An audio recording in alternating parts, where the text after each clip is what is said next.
તો સમાચારોમાં વાત કરીએ રાજ્યની 2 વિધાનસભા બેઠક પર પેટા ચૂંટણીની જાહેરાત થઈ છે।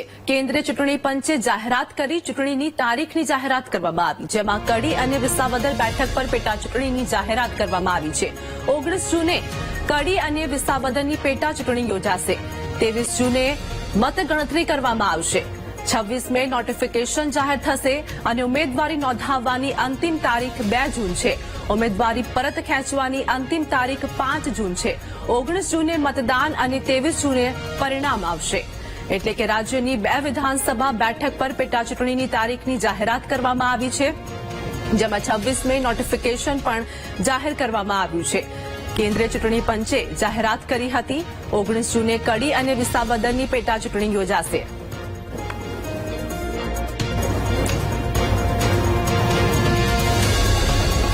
સંવાદદાતા પાર્થ જાની અમારી સાથે લાઈવ જોડાઈ ગયા છે। રાજ્યની 2 વિધાનસભાની પેટા ચૂંટણીની તારીખો જાહેરાત થઈ છે। હાલની કેવી તૈયારી, શું વધુ વિગત? જી ચોક્કસથી કેન્દ્રીય ચૂંટણી પંચ દ્વારા આજે ગુજરાતમાં જે ખાલી 2 વિધાનસભા પડી હતી, એક કડી વિધાનસભા અને એક વિસાવદર વિધાનસભા, આ બંને વિધાનસભાની પેટા ચૂંટણીની સત્તાવાર જાહેરાત થઈ છે। આવતીકાલે સત્તાવાર આ બાબતનું એક નોટિફિકેશન પણ બહાર પાડવામાં આવશે। કડી વિધાનસભા બેઠકની વાત કરવામાં આવે તો કરશન સોલંકી કે જેઓનું આકસ્મિક મૃત્યુ થયું હતું તેના કારણે આ બેઠક ખાલી થઈ હતી, જ્યારે વિસાવદર બેઠકની વાત કરવામાં આવે તો ત્યાંના જે ધારાસભ્ય હતા આમ આદમી પાર્ટીના, તેઓએ રાજીનામું આપ્યું હતું અને તેઓ ભાજપમાં જોડાયા હતા અને તેના કારણે આ બંને બેઠકો ખાલી પડી હતી। ત્યારે હવે સત્તાવાર રીતે કેન્દ્રીય ચૂંટણી પંચ દ્વારા આ બંને વિધાનસભાની પેટા ચૂંટણીની સત્તાવાર જાહેરાત કરવામાં આવી છે।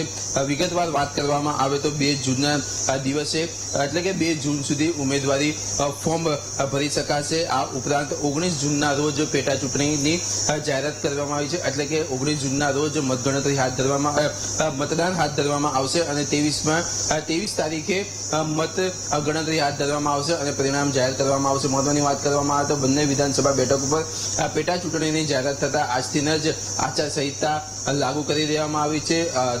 પોલીસ તંત્ર હોય કે પછી ચૂંટણી પંચ, તમામ જે છે તે ચૂંટણીની તૈયારીઓ પણ શરૂ કરી દેવામાં આવી છે। આ ઉપરાંત કેન્દ્રીય ચૂંટણી પંચ દ્વારા પણ ખાસ સૂચના આપી દેવામાં આવી છે કે જે તે વિધાનસભા વિસ્તારમાં જે માથાભારે ઇસમ હોય, આ ઉપરાંત જે મુખ્ય આરોપીઓ હોય તે લોકોને મતદાનમાં કોઈ પણ પ્રકારની અસર ના થઈ શકે, ચૂંટણીમાં કોઈ પણ પ્રકારની અસર ના થઈ શકે, તેથી તમામ લોકોની ધરપકડ કરવી અથવા તો જિલ્લાઓની બહાર મૂકવાની પણ વાત કરવામાં આવી છે। ત્યારે ક્યાંક જિલ્લા કલેક્ટર અને પોલીસ દ્વારા પણ ચૂંટણીની તૈયારીઓને લઈને હવે આગામી દિવસોમાં તૈયારીઓ પણ શરૂ કરી દેવામાં આવશે। જી બિલકુલ પાર્થ, આચારસંહિતાનું ભંગ ન થાય તે પણ ધ્યાન રાખવું પડશે। હવે કેન્દ્રીય ચૂંટણી પંચે તારીખોની જાહેરાત કરી દીધી છે, કેવી તૈયારીઓ હાલ જોવા મળી રહી છે? કેમ કે તારીખની જાહેરાત તો કરી દેવામાં આવી છે।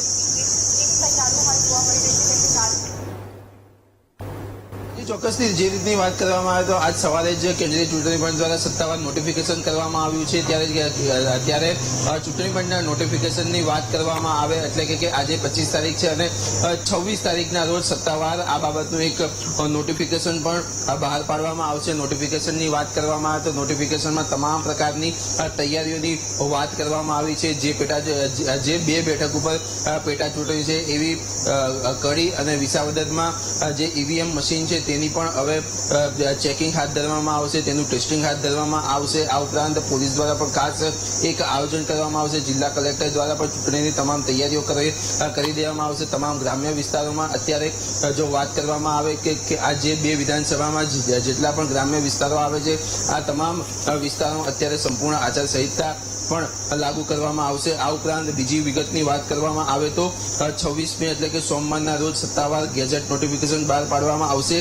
ફોર્મ ભરવાની છેલ્લી તારીખ 2 જૂન 2025 સોમવારનો દિવસ રાખવામાં આવ્યો છે।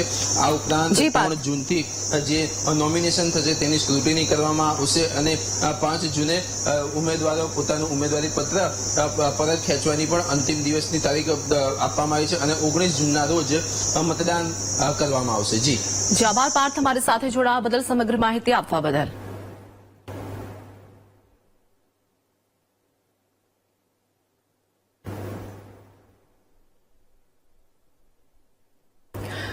તો મહેસાણા જિલ્લા કોંગ્રેસ પ્રમુખ હસમુખ પટેલ આપણી સાથે જોડાઈ ગયા છે. હસમુખ ચૌધરી આપણી સાથે જોડાઈ ગયા છે. રાજ્યની 2 વિધાનસભા બેઠક પર પેટા ચૂંટણીની જાહેરાત કરવામાં આવી છે. હાલ કેવી તૈયારીઓ, આપની શું પ્રતિક્રિયા? રાજ્યની એ વિધાનસભામાં મહેસાણા જિલ્લાની કડી વિધાનસભા બાય ઇલેક્શનમાં કોંગ્રેસ સંપૂર્ણ રીતે માઇક્રો મેનેજમેન્ટ સાથે બૂથ લેવલની પીએલઓ સુધીની તૈયારી સાથે આ વખતે ચૂંટણીમાં ઉતરવાની છે. કોંગ્રેસ પાર્ટી સંગઠન અને તમામ કાર્યકરો સાથે આ વખતે રાજ્ય સરકારની નિષ્ફળતા, મનરેગા જેવા મોટા કૌભાંડો હોવા છતાં મંત્રી પદેથી બરખાસ્ત ન કરવાની નીતિઓ અને જીપીએસસી અને નાની એવી ઘણી પરીક્ષાઓમાં ચાલતી ગેરરીતિઓ, ઓબીસી, એસસી, એસટી દીકરાઓને થતો અન્યાય અને સ્થાનિકમાં જે કડીમાં નાણાંનો હમણાં જ એક પ્રસંગ બન્યો જેમાં એક મહામૂલી માનવ જીવનનું મૃત્યુ થયું.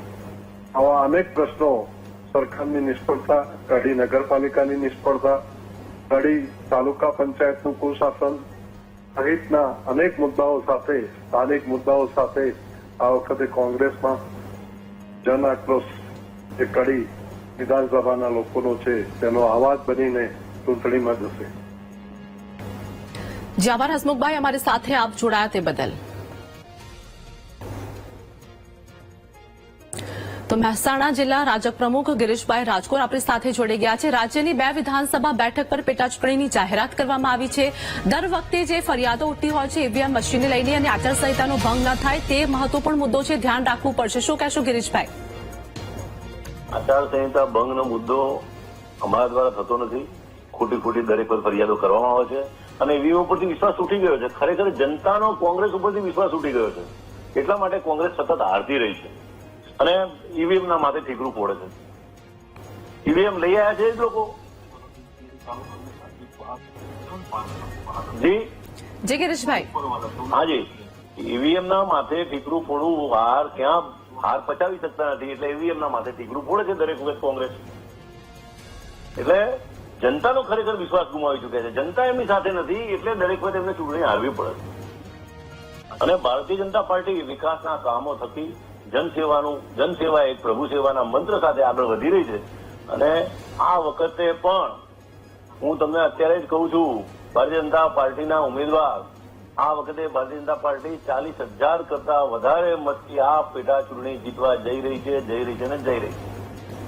જી ગિરીશભાઈ, અમારી સાથે જોડાયા. જી તે બદલ આપનો આભાર.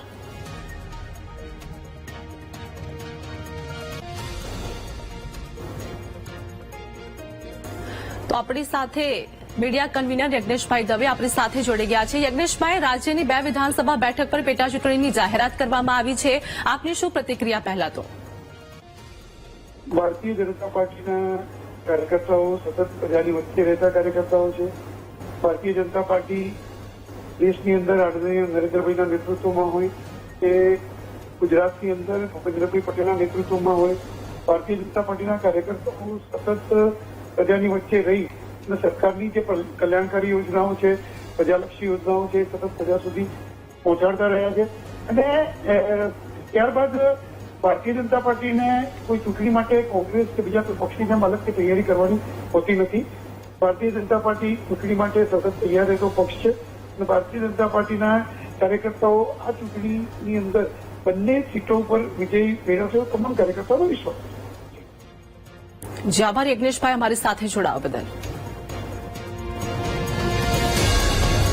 તો 19 જૂને કડી અને વિસાવદરની પેટા ચૂંટણી યોજાશે. 23 જૂને મતગણતરી કરવામાં આવશે, જેમાં રાજ્યની 2 વિધાનસભા બેઠક પર પેટા ચૂંટણીની જાહેરાત કરવામાં આવી છે. કેન્દ્રીય ચૂંટણી પંચે ચૂંટણીની તારીખની જાહેરાત કરી છે. કડી અને વિસાવદર બેઠક પર પેટા ચૂંટણીની જાહેરાત.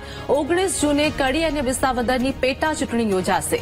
23 જૂને મતગણતરી કરવામાં આવશે અને 26 મે નોટિફિકેશન જાહેર થશે. ઉમેદવારી નોંધાવવાની અંતિમ તારીખ 2 જૂન રાખવામાં આવી છે, તો ઉમેદવારી પરત ખેંચવાની અંતિમ તારીખ 5 જૂન છે. 19 જૂને મતદાન અને 23 જૂને પરિણામ આવશે. આ સાથે જ વાત કરીએ કે તમામ તૈયારીઓને આખરી ઓપ આપવામાં આવ્યો છે અને ચૂંટણીની તારીખો પણ જાહેરાત કરવામાં આવી છે અને તૈયારીઓ પણ થઈ ગઈ છે.